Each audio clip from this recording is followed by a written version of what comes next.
Chapter 1.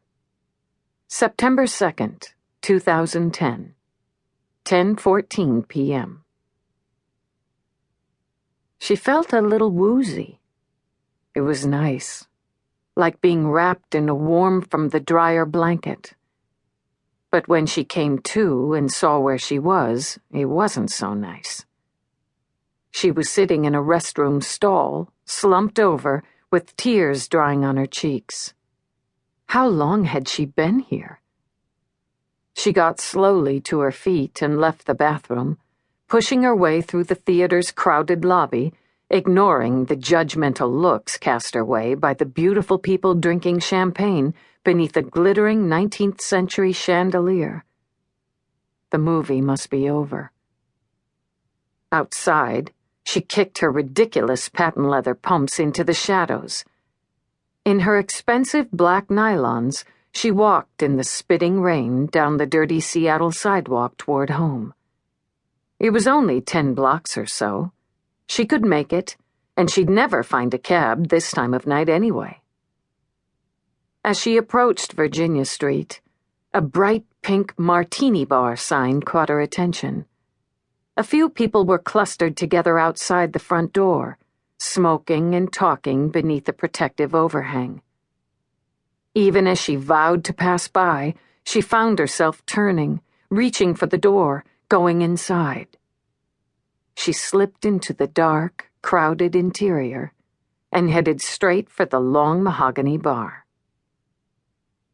"What can I get for you?" asked a thin, artsy-looking man with hair the color of a tangerine and more hardware on his face than Sears carried in the nuts and bolts aisle. "Tequila, straight shot," she said. She drank the first shot and ordered another. The loud music comforted her. She drank the straight shot and swayed to the beat. All around her, people were talking and laughing. It felt a little like she was a part of all that activity. A man in an expensive Italian suit sidled up beside her. He was tall and obviously fit, with blonde hair that had been carefully cut and styled. Banker, probably, or corporate lawyer. Too young for her, of course. He couldn't be much past 35. How long was he there, trolling for a date, looking for the best-looking woman in the room? 1 drink? 2? Finally, he turned to her. She could tell by the look in his eyes that he knew who she was, and that small recognition seduced her. "Can I buy you a drink?" "I don't know. Can you?" Was she slurring her words? That wasn't good, and she couldn't think clearly. His gaze moved from her face, down to her breasts, and then back to her face.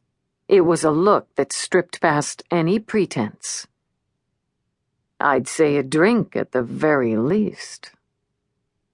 "I don't usually pick up strangers," she lied. Lately, there were only strangers in her life.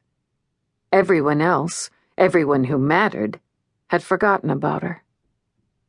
She could really feel that Xanax kicking in now. Or was it the tequila? He touched her chin, a jawline caress that made her shiver. There was a boldness in touching her. No one did that anymore.